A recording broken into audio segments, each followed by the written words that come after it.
Welcome to the Ice Guys, presented by the Hockey Podcast Network. Friday, March 11th. Ian Cameron, Andrew McInnis, Jimmy Murphy. We'll have Alex B. Smith joining us shortly as well on this Friday edition. Ready to break down the Friday slate. We go from crazy 13-game slate yesterday to 4 today. Welcome to Thursday to Friday transition in the National Hockey League. That's often the case. So 4 games tonight after a massive Thursday card, which was filled with tons of fascinating results up and down the board. We'll just run through them briefly.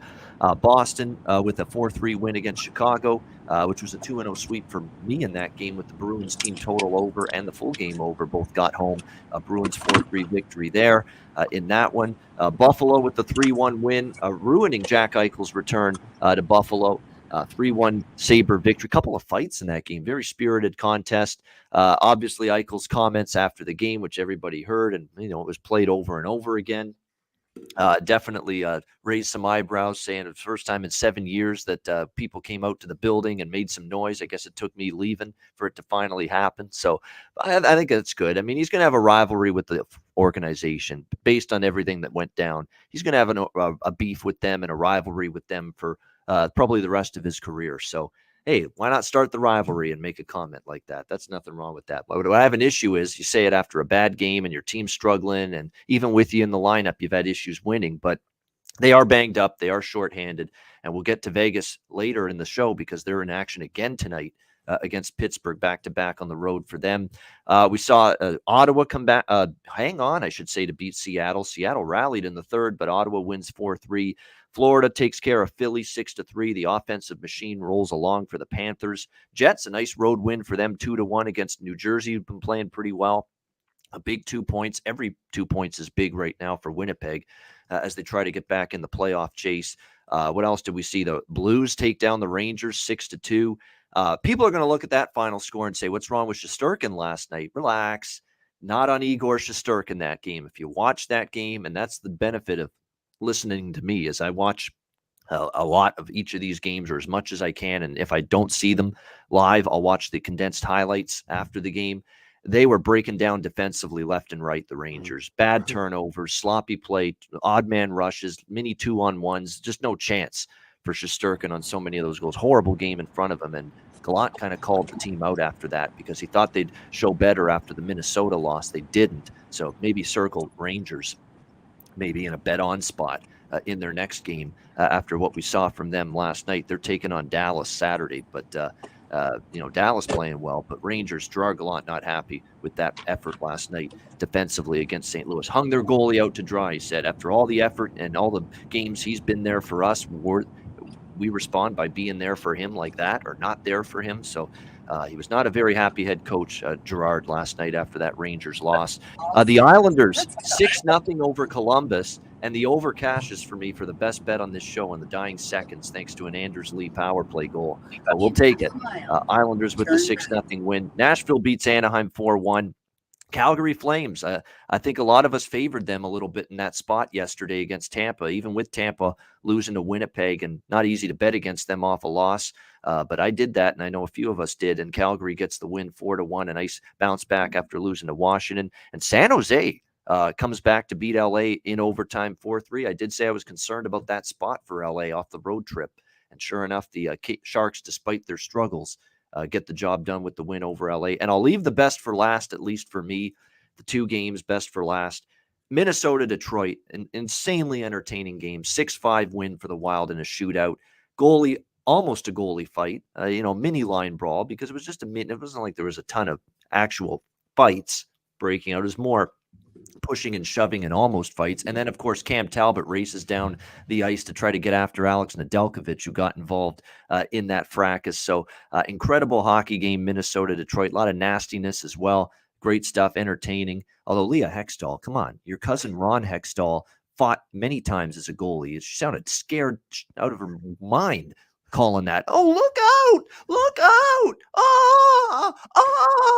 What am I going to do here? The goalies are going to fight. What's going on? This can't be. I mean, my goodness. Leah, come on. You have a cousin, Ron Hextall, who is tough as all get out as a goaltender and fought goalie fights multiple times. And, she should be used to that. Come on. It's okay. Everything's going to be fine. Nobody's going to die out there.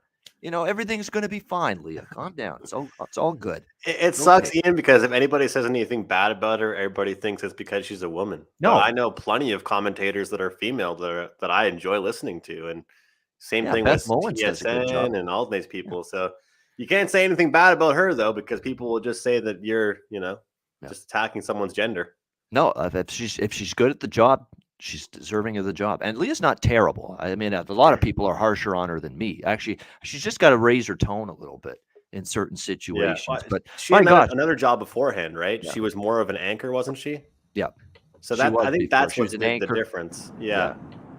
There's no question. She was an anchor. Hey guys, yeah, Jimmy, go ahead. Yeah, I'll chime in, guys. I used to work with Leah actually. When my first TV gig was with Nesson here in Boston, many moons ago now, and Leah was an anchor, and I would go on with her, and I mean, we told a ton of stories about her uncle and everything, and that's why I didn't see the game, but I'm surprised to hear that, Ian, that she was kind of taken aback by that. And I mean, yeah, she comes from that family. She's got to be embracing. Ron Hextall's her cousin. Yeah.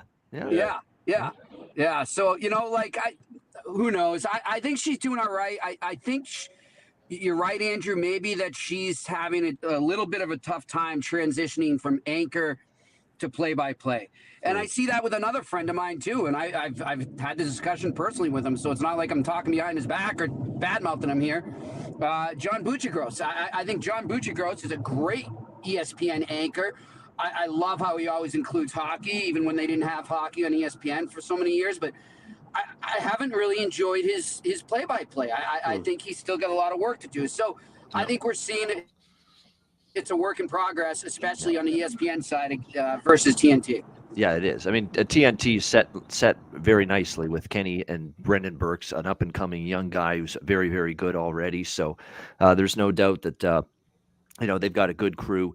For everybody, it's a transition. Buccigross is trying to get in the swing of things. Leah's, just trying to learn. Washousin's doing hockey for the first time in many, many years. McDonough, same thing. McDonough's gotten a lot better the last couple of games. But again, I've seen a lot. McDonough's been stuck. A lot of people say McDonough's got to put a little more oomph into it. But at the same time, McDonough's gotten stuck with a lot of bad games and boring games on his schedule, believe it or not. He'll get better, I think. As far as I'm concerned, I actually like the way Leah calls the game. Yeah. I just don't like when there's goals or fights. I think I like her vocabulary when she calls the game. For me, it's just goals and fights and stuff like that. But that'll come. It'll all come. So it's just that the reaction when Cam Talbot was going down the ice from her was like there's an axe murderer on the ice or someone's got a gun or something. I mean, my gosh, it's just holy shit. So it's going to be okay. It's just a little nastiness on the ice. Players are getting heated there. It's a scrum. It's an axe murderer. Yeah. Guys, I want to ask you too, like with Nedeljkovic, speaking of him, an own goal. Can we start betting on those or what? Yeah, own goal. That'd be nice. Yeah, it would be. What's funny is that whole ruckus, Jimmy, with Nedeljkovic and Talbot overshadowed that obviously horrible gaffe for Nedeljkovic earlier in that game, just trying to clear the puck, and he swings at it and it actually goes back, puts backspin on the puck, and it goes backward and in the net. Just absolutely terrible luck. That tells you how his last couple games have been for the Detroit Red Wings. Pulled against Arizona, and then that last night. And finally, the last game, I haven't touched on this yet, the 7-0 sweep game, Arizona-Toronto.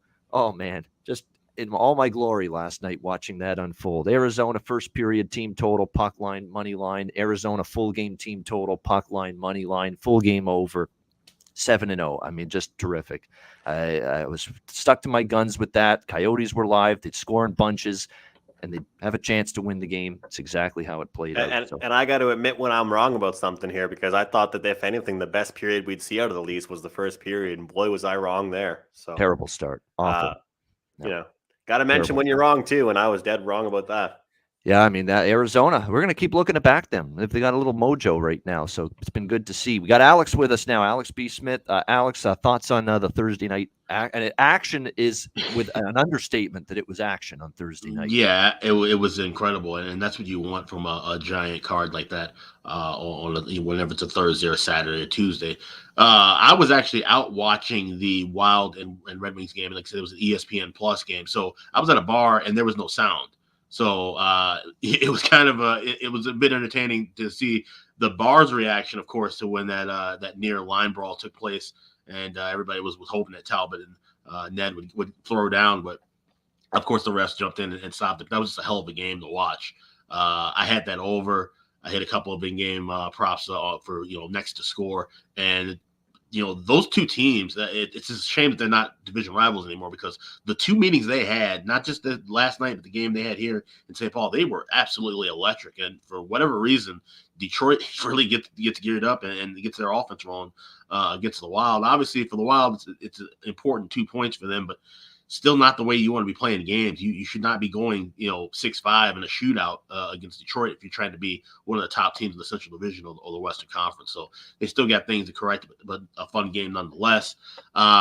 Disappointing night for the Hawks. They end up losing 4-3 after kind of going back and forth in that one. And, of course, the Vegas-Buffalo game and Eichel's comments, talking about it's like the loudest he's ever heard that building. As Buffalo gets a 3-1 win and, a bit of a jab there. And obviously, the fans, are going to feel some kind of way with the way things ended with Eichel in Buffalo. But now they can kind of move on. They had the last laugh. Buffalo got the win. Eichel's in a better spot. Buffalo, seemingly might have been the winners of that trade with everything they've got back if everyone, can contribute, Krebs and Tuck and so forth and the draft picks they got. So, I don't think it's going to be the animosity we're going to see forever like it was. It was about 2 or 3 years when Tavares left the Islanders, and every time he got back in that building, they still were riding him a bit. So yeah, I don't think it's going to be like that the next time Buffalo and Vegas meet up. But still, these are entertaining things and things you kind of expect when you see a star player leave a city that he was drafted in and didn't do much to the chagrin of that franchise. No doubt. That was that. You're right. I think a one-time thing, Alex, with a little animosity. He had a couple fights there. John Hayden got in a fight. That guy's gotten in a lot of fights this year for Buffalo. I like the toughness and moxie that guy. He's a good scrapper. No, he is, absolutely. I've noticed him. It's like, wow, this guy's in a fight again. He's been in a bunch of them. And same with the guy that's related to Tom Fitzgerald, Casey. I mean, he's dropped the gloves now a few times for the Sabres as well. So I like that. Team showing a little pushback, which is good. You want to see a young team develop those kind of characteristics. Team, you come together better as a team doing that kind of stuff. So that's good to see. No question about that. Andrew, just talk about what you thought of last night. Yeah, I was happy. Good night for me betting wise, and I think last night we got a little glimpse of what home ice can do. Some home teams took care of business last night. And I guess that sometimes with betting and just in general as a fan, we kind of get away from that and we kind of forget that home ice is still something to take into account. And, if you were handicapping games yesterday and you had away teams, you didn't have the best night overall. I guess talking about that Carolina game against Colorado, I did lean towards Carolina, but I'll tell you what, I also lean towards potentially an over. And, I did say yesterday on the show, though, defense wins games, but I didn't think it would be like that. I mean, what a shutdown performance from the Hurricanes. I mean, that's the kind of game that makes me pumped that I have the future I have on them. And then Calgary, Tampa, good spot for Calgary, bad spot for Tampa there, and they get the job done in lopsided fashion. So, two of the marquee games were pretty good, but also told us some interesting stories there. I couldn't believe the ability for Carolina to keep Colorado contained like that was very Terrific impressive. Job. Yep. And then Ottawa, that was my best bet on the show, the over in that game. 3-0 going to the third period. Need a couple goals, obviously. Boom, 3 straight goals from the Kraken. Cash my over ticket. Game heads to overtime. I couldn't have asked for anything more.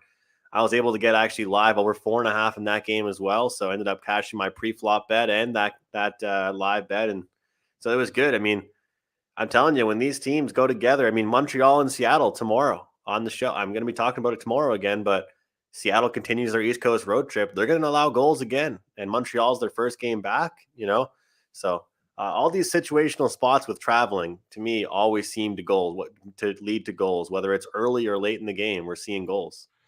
Yeah, again, they took a while for them to show up in that game specifically for Seattle, but boy, they did in the third period. And Carolina, Colorado was definitely not as exciting as we would have thought or hoped. There's no question, but it was a well-played defensive clinic by Carolina. You got to give them credit. I think they kind of felt like that's the way they wanted to go about it, and maybe not trade chances with Colorado, and they can play that way when they want to, and they were. And Ronta was dialed in for the Hurricanes. The defensive game was good, and Carolina and cashed with them last night. Carolina, I looked toward them as a slight home dog. I thought with Colorado, there's something just a little bit off with them right now at this point in time, and credit to the Hurricanes, just a great team effort, both ends of the ice to get that victory and to shut down Colorado and shut them out.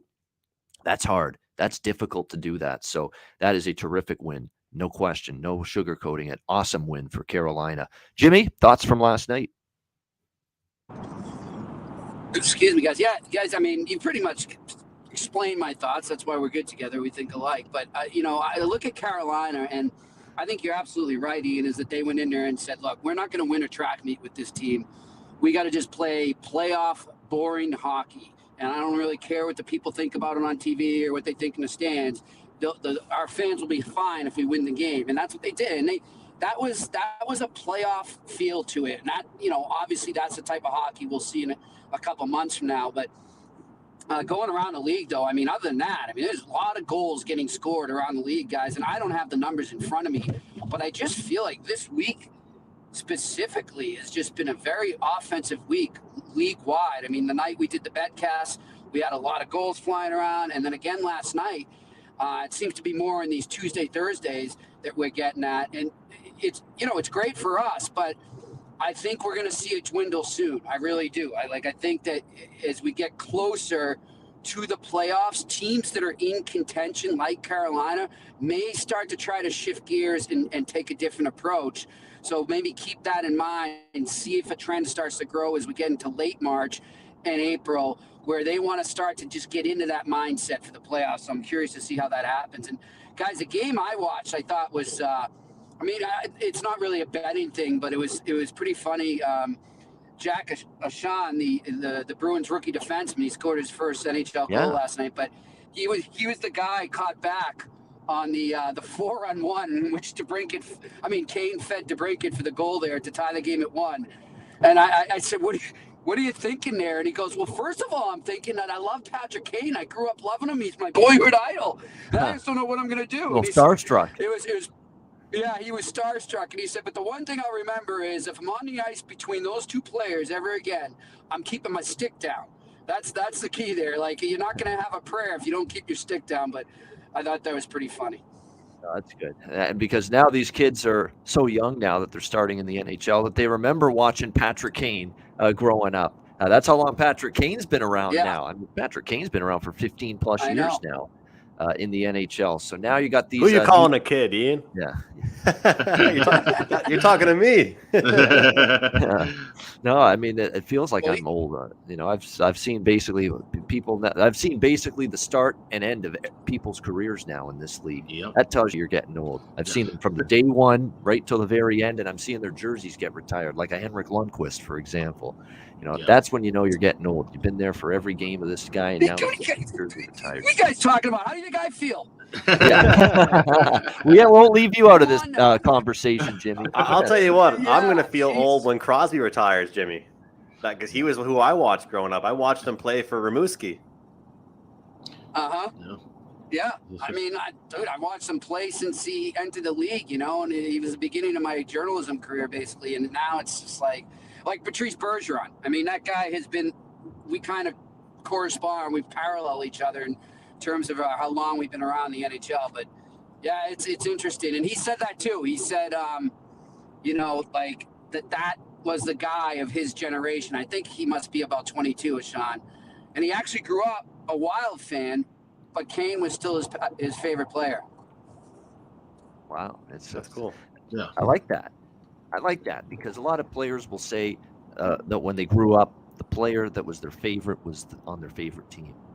And I find that happens most of the time. So to hear that's and actually he's a kind of defenseman. cool. Refreshing. I haven't, Jimmy, I haven't done that many interviews in my life, but it was funny. I did one with Philip Zadina from Detroit, and it was funny. He always gives different answers now. I think he says Patrick Kane for his favorite player whenever he's in. This is why it reminded me of the story. But my buddies and I show up with our microphone and camera. I was lucky the Mooseheads communications guy let me interview him. I said, "Who's your favorite player in the NHL, man? I'm really curious." He goes, "Thomas Tatar." I was like, "There's no way your favorite player is Thomas Tatar." That's so random. and then now when anybody asks him, he always says Kaner, but it killed me. He said Thomas Tatar. Wow. What nationality is Zadina? Zadina is Russian, right? He's Czech. Czech, okay. Yep. And that's why. Okay. Yep. Yeah. Well, that makes sense. Yeah. It was funny though, out of left field. Yeah, there's a little connection there for sure, no question. But it's that's not the first player that would come to mind when you hear Philip Zadina say Thomas Tatar as his favorite player. Yeah, exactly.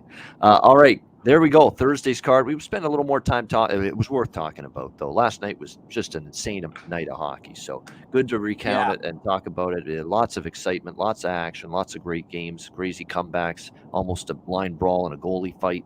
Just incredible stuff. All right, let's turn our attention to Friday's card. 4 games. I'll tell you, though, these are interesting hockey games, so I'm looking forward to breaking them down. We'll start with Minnesota-Columbus. Wild, -195, -200. Road favorites in this game. The total, well, it was 6. It's now 6.5, and it's juiced to the over, and I'm not even starting to see a 7 or 2 pop up as well with the total in some books, and you can understand why, certainly from a Minnesota perspective. I mean, Alex said it. About the Wild and Red Wings game last night. Yeah, it's nice to see Minnesota get that win, but it was nice to see their defensive performance in that game. Not so much. Was it nice to see the goaltending from Talbot? Not so much. And look, the goaltending issues have seeped over to Kaapo Kähkönen lately as well.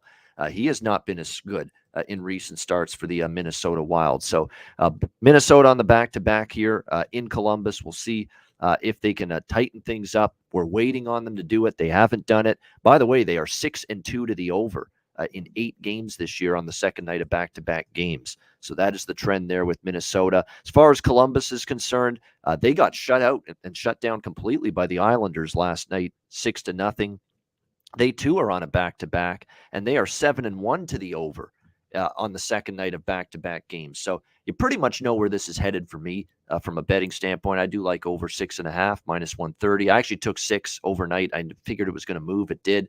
I still recommend it at 6.5. Why would you bet over? If you don't think it's going to go to, I wouldn't bet over 6 if I didn't think it was going to go to 7 goals, at least in this game. So if you can get 6.5, I still fully recommend looking over the total in this game, Wild and Blue Jackets. I would expect Kähkönen will be the goalie tonight for the Minnesota Wild in between the pipes, although it's not confirmed yet. It hasn't been confirmed yet for Columbus either, but with Korpisalo making his return last night against the Islanders and getting shelled a little bit, you'd expect Merzlikins to be back in net for them tonight in this game. And as far as props go, just quickly, Lion A and Bjorkstrand are the guys for Columbus, certainly goal-scoring wise. I do expect them to find the back of the net. I do like teams, trying to bounce back, especially at home offensively after a shutout.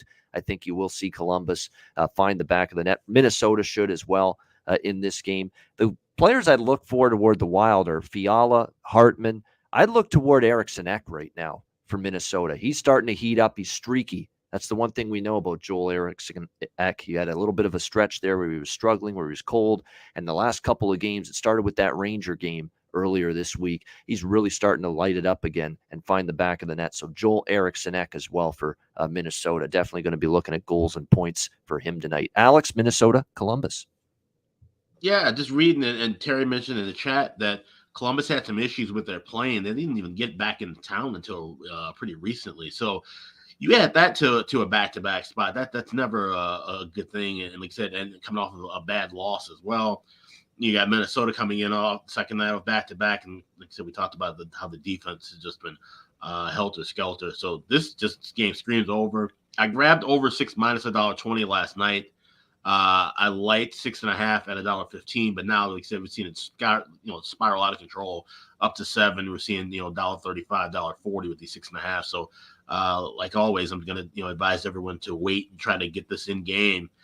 You're playing with fire because these are two teams that can score really fast against one another. So, you're talking maybe a minute or two. If you can grab a 6.5, you still would have to lay juice with it, or 6 or 5. A 5.5, I don't think we're going to see. You're probably going to see a 6 laying juice or 6.5 at a plus price.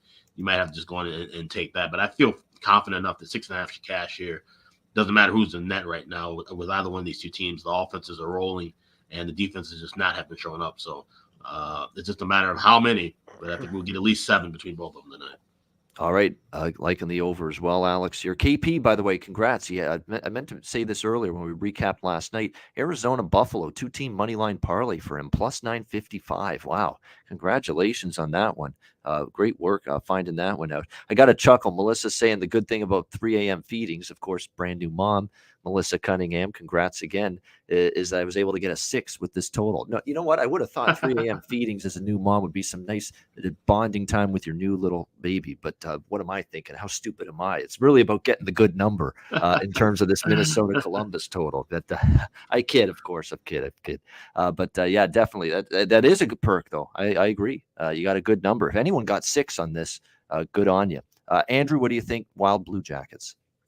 Yeah, not really too much to say besides every single thing points us to the over, and there's not a lot of points that I could make to be contrarian. I mean, it's very hard to be a contrarian in this game, and I'm not going to do it. I mean, 6-5, 6-3, 5-4, 7-3. Both teams, one thing that's key about betting overs too, you don't want to just bet a team if they're the only ones scoring or if they're the only ones giving up goals. Both teams are doing both right now. And I just don't think that, especially with one team on a back-to-back, I don't really see anything that's going to change from one night to the next here and for these two teams. So let's expect a goal fest, man. Let's hope for over 6.5 to play here. Definitely. By the way, if you look at Chris Otto's charts, newly updated at PSU Auto on Twitter, I mean, these two teams, they're trending heavily. In the last 10 games, both of these teams are trending heavily to the over in the first period, to the over in the second period, and to the over in the third period. So all 3 periods, if you look, Minnesota, Columbus, the last 10 games, heavily trending to the over in each individual period. So that speaks to why this total is probably getting whacked. And certainly what we've seen recently is why it's been bet up as well. Jimmy was with us. I was just about to send it to him, but he's there. There, he's back. I'm still here, guys. We got Jimmy back. All right, Jimmy, Minnesota, Columbus.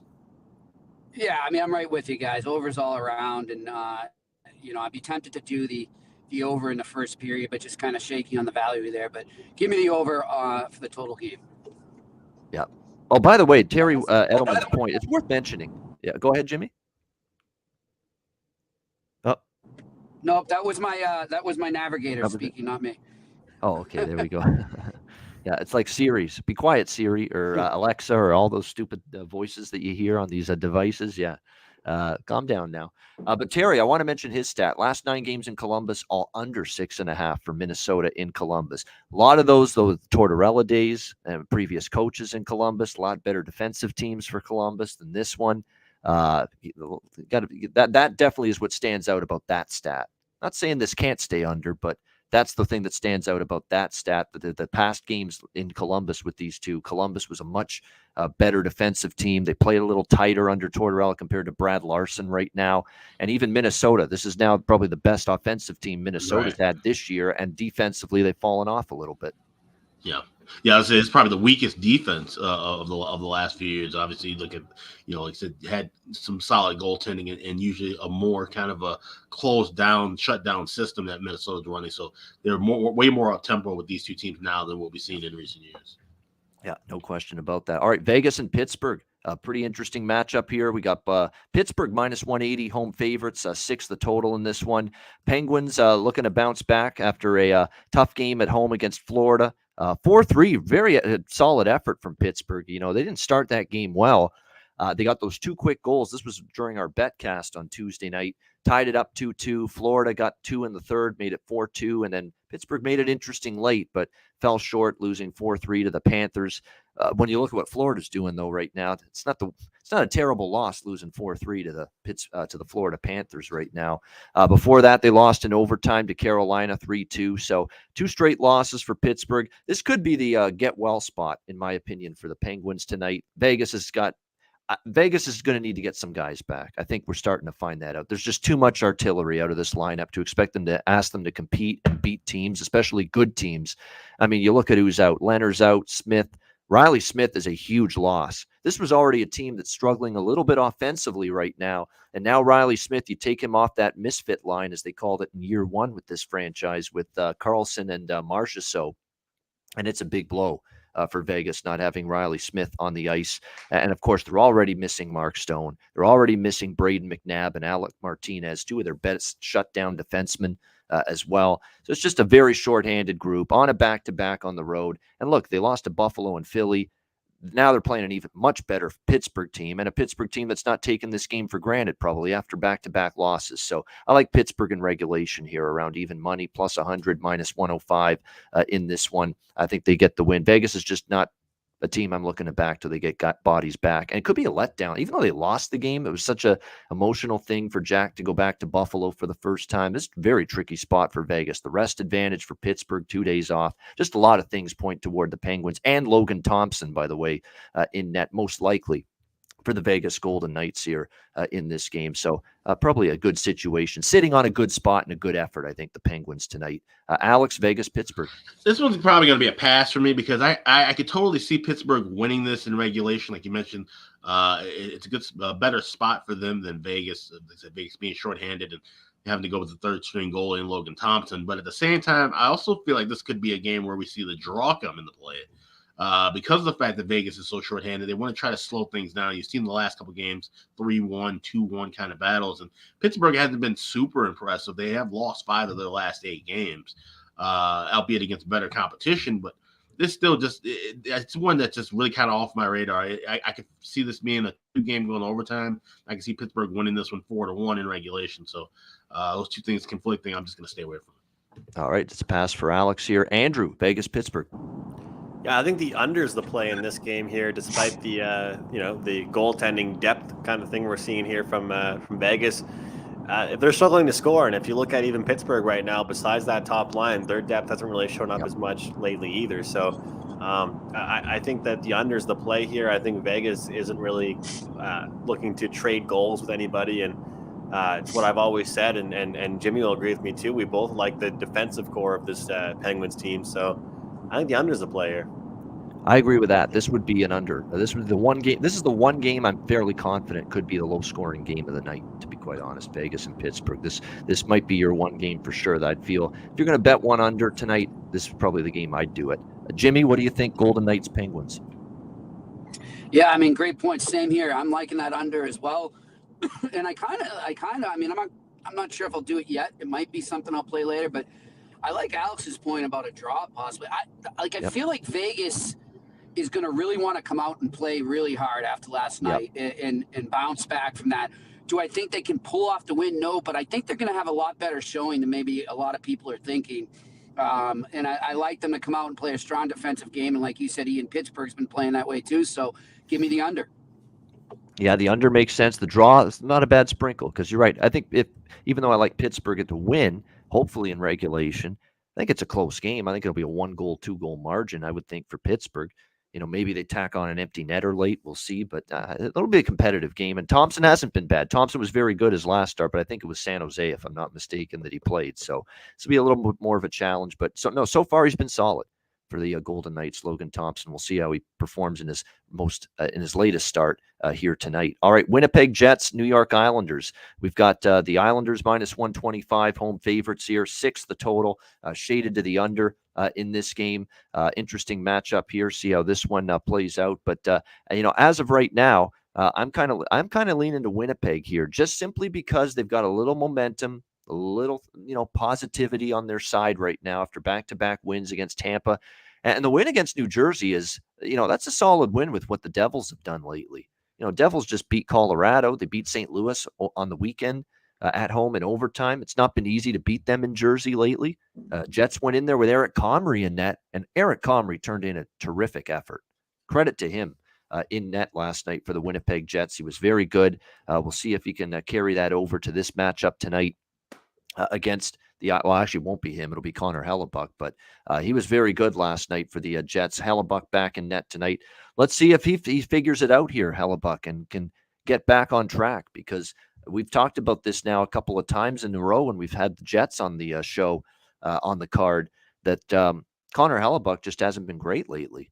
4 goals in 4 straight starts allowed by him. The Tampa game, the Ranger game, the Dallas game, the Montreal game. So he's got to try to, stop the bleeding here, if you will, and get back on track. And, this Islanders team that did have 6 goals last night, but talking about a very shaky, thin, depleted, struggling, not very good Columbus blue line, a goalie that hadn't played in forever, Korpisalo, who has also struggled all season when he has been in between the pipes.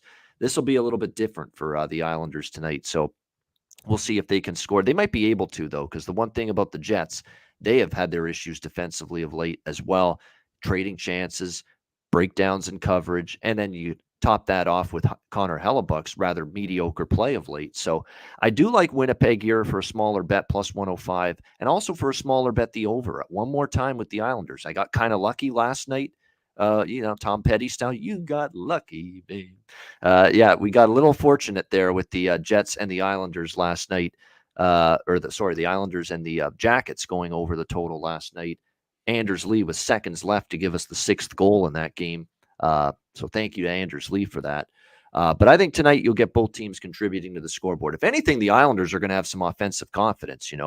Lee is starting to score. Nelson now is starting to chip in again, which is good to see for the New York Islanders. Even with Barzal still out for them, it's nice to see the supporting cast really start to, fire a little bit and get the back of the net. Pajot scored. So starting to see these guys that are capable at times start to light the lamp for the Islanders. I think the Jets will do the same as well here in this game tonight. It should be Varlamov, you would think, for the Islanders on a back-to-back. It was Sorokin with the shutout last night, and Varlamov's been very disappointing too. You talk about Hellebuck struggles. Varlamov here, he gave up 5 in the loss to Colorado, 4 in a loss to Vancouver, 4 in a loss to the LA Kings. Those are his 3 starts since February the 26th. So not pretty for Semyon Varlamov of the Islanders lately. So I think this game could get goals from both sides. Alex, what do you think? Winnipeg, New York Islanders. Yeah, it's another over that I like, but I want to wait to play in game. And usually at 6, we usually take that and say that's a pretty fine number. But because it is the Islanders involved, we should be able to see this number drop to 5.5 and even a plus price sooner than later. I don't expect the pace to be frenetic in the first 5 to 10 minutes. So I think we'll see goals, but they won't come early. So that gives us a really good chance to get 5.5 at a plus price. So that's the way I'm circling. Not just 5.5 as soon as it opens. Waiting for 5.5 at even money or better. And then I'll jump on that. But like I said, the Islanders try to carry over some of that offensive confidence from last night. And like I said, Hellebuck has had his struggles for sure, but I think the Jets will be able to chip in as well. So I really like this over, but definitely recommend grabbing 5.5 at a plus price. Yeah, exactly. Wait for a little bit better line and a better price. As far as props go, there are a couple props that stand out. Connor's just on fire. You can't go wrong with a Kyle Connor for prop to score for the Jets. Brock Nelson is heating up. 3 of the last 5 he scored. How about Stastny? If you want to take a bargain bin shot, 3 of the last 5 he scored. Same with Lowry. I've mentioned Lowry. I've cashed with Lowry a couple times. Plus 500 on him to score a goal. I mean, take a shot with these bargain bin props on these players that have perked up lately, just in the last 5-game, 6-game, 10-game sample size. There's a bunch of examples of players that have done that for both sides as well. So there you go. There's a few that I'd look at for props tonight. Andrew, Jets, Islanders. I'll make it very clear. I haven't bet this yet, but I'll tell you what, I was on the show yesterday, and what did I say? I got a funny feeling about this Winnipeg Jets team, and I can't explain why. and a positive after you were negative on them for a bit. Yeah. It's just funny, and I have been down on them, but I kind of have this feeling now that we're going to see this with the Winnipeg Jets guys, where, it's kind of like in basketball late in the season or NFL late in the season when you're cashing tickets on the Lions. I'm not comparing the Jets to the Lions here, but if you would have told me plus 105 with the Jets preseason, I would have called you crazy. So now we're getting to the point where the Jets, I think, are going to start being disrespected by the odds makers because they aren't the team they were supposed to be this year. and now we're going to be able to start getting some value. So, and also a big game for them yesterday. I guess both teams have played yesterday, but for the Islanders. So I actually think the dog could be a play here again. All right, Andrew leaning toward the Jets. Jimmy, Winnipeg, New York Islanders. Yeah, I'm going to stay away from the side and the over-under in this, but I will I want to ask you two guys. I didn't know if it's confirmed yet. Is Barzal back? Barzal out once again. He's still out. Okay. Yeah, this might be just one where I get in game and start throwing some money around, maybe do some props there.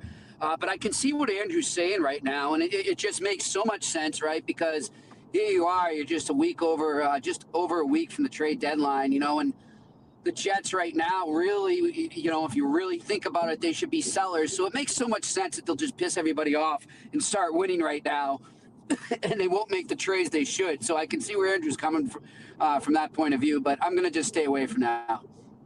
Yeah, no doubt. By the way, here's a little shots on goal nugget for you.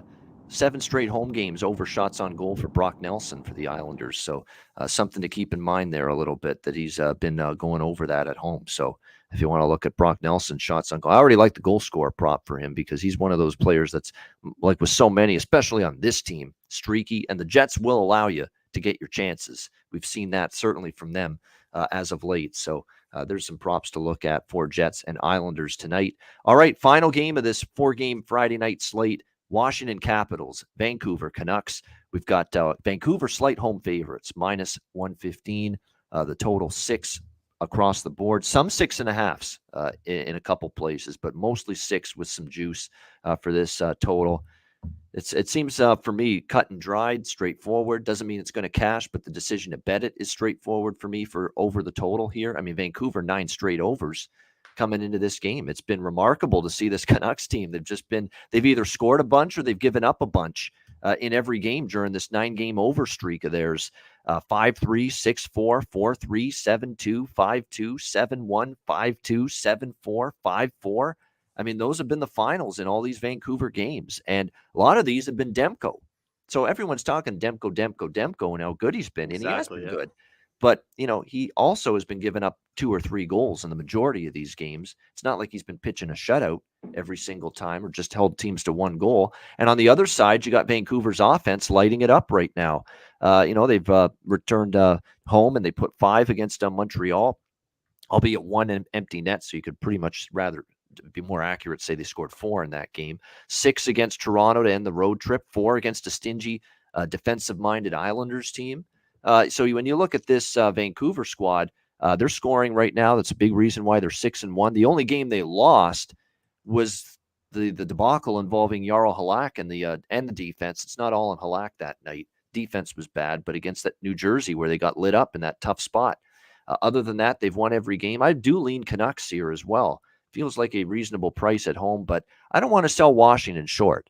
Washington's now won 3 of their last 4. They handed Calgary a very rare loss. They're off a frustrating overtime loss to Edmonton the other night. The game they played well enough to win, but Oilers found a way to get the 4-3 victory. And Vanacek's been a little bit giving them a little shot in the arm in terms of in between the pipes as of late. I'd expect after Samsonov was in against Edmonton, they lost that game.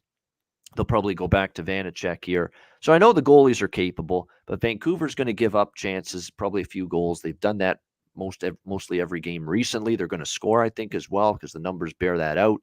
JT Miller just over points. I think 1.5 points just continues to be a good bet. I'd look at that tonight. Besser to score a goal because he's starting to heat up. Tanner Pearson, if you want to go into the bargain bin, he's scored in multiple games recently for the Canucks, and he's like plus 350 in some spots to score a goal. Washington, Oshie starting to heat up. You could go in that route. Sheary for Washington, Mantha. Those were the ones I'd target for the Capitals. But I like goals here, over 6, Washington, Vancouver. And Washington's offense has perked up lately, too. I just want to mention that specifically. 3 against Edmonton, and they had a bunch of chances to have more than that. 5 in the win against Calgary, 5 in the win against Seattle, and the 4-0 shutout against Carolina. So they've turned a corner offensively, and a big part of it is Oshie is heating up, and he just is a world of difference. You get him with Ovechkin, and when Kuznetsov's going and Carlson's chipping in from the back end, that's when Washington's at their best, and they're starting to find some light at the end of the dark offensive tunnel at the moment. Alex, what do you think here, Washington, Vancouver? Yeah, it's a pass for me. I wanted to look toward Vancouver because they played Washington well, 2-0-1 in the last 3 meetings, won 8 of their last 10. But like you said, Washington, getting Oshie back and having their offense going right now as well. This seems like a back and forth game, so I don't want anything to do with the side. If you can find the 6, that would make sense. Like I said, we're seeing some 6.5, so might have to wait to grab this in game as well. But this is one I'm just going to probably stay away from most likely. Yeah, and since Vanacek has been getting these starts for Washington more regularly, they've won. They've won with him in net lately, Vanacek. So that's what's keeping me back from the Vancouver side.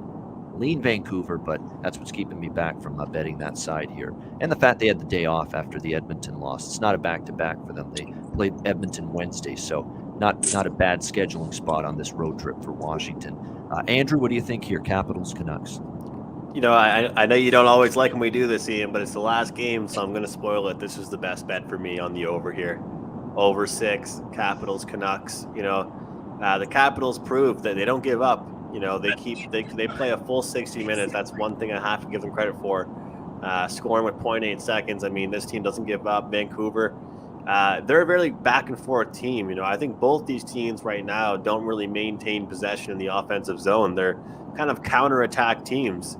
And I like both teams' power plays as well, so that could help us out. Mixed in the fact that Washington playing on the West Coast and stuff like that. Second game back at home for Vancouver. Give me the over 6 here. And I also went back and looked, Andrew, 4 straight meetings in Vancouver over the total with these two teams as well. We've seen a lot of 5-2, 6-3s. I've seen those kind of scores with the Capitals when they go to Vancouver, Van City, to take on the Canucks. Jimmy, last game, this is the only late game. The 3 other games we talked about, they're early, 7 p.m. Eastern. This one late, 10 p.m. Eastern. Jimmy, what do you think, Washington, Vancouver? Well, I'll just tell you guys, I'm actually driving to see her now, but Maddie just texted me. She's watching, and hi, Maddie. Go for the Canucks. She loves the logo, so she's going with the Canucks. And I'm going to go with her there, and I'm going to take the over as well. All right, there we go. Canucks, courtesy of Maddie. Hello, Maddie. Thanks for watching. I'm shocked you don't have something better to do, but nevertheless, we appreciate you joining us. That's for sure. Watching 4 plugs like us, but that's okay. We appreciate that. We appreciate it a lot. Maddie, liking Vancouver, and also Jimmy throwing in the over as well in this one, over 6, Capitals and Canucks. All right, great stuff with Andrew, Alex, and Jimmy. Great to have the crew. I know it's difficult. It's difficult to always every day have all 4 of us on the show at the same time. But boy, it's nice when it happens. There's no doubt. And I know the viewers love it. Great show with Andrew, Alex, and Jimmy. Of course, we got best bets coming up to wrap up the show. But first, we want to mention DraftKings Sportsbook. Again, great partners here with the Hockey Podcast Network and, of course, the Ice Guys as well, and an official sports betting partner pretty much of every major sports league. Of course, that includes at this time of year NBA and NHL as well. And again, hockey being ramping up now as we're into March and April. Great book to be betting NHL hockey with DraftKings Sportsbook, an official sports betting partner of the NHL.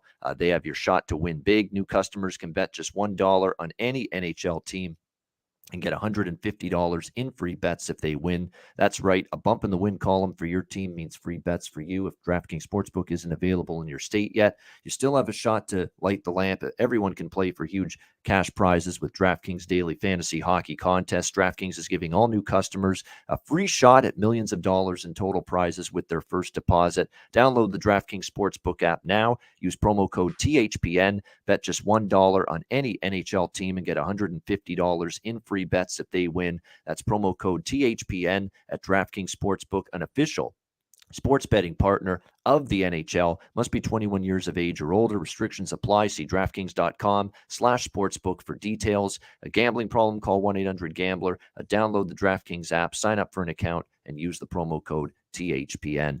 All right, best bets to wrap up the Friday show. Alex, we'll start with you. What do you like for best bet? Let's go with the Jets Islanders over, but we're going to play this live. So what we're looking for is 5.5 at even money or better.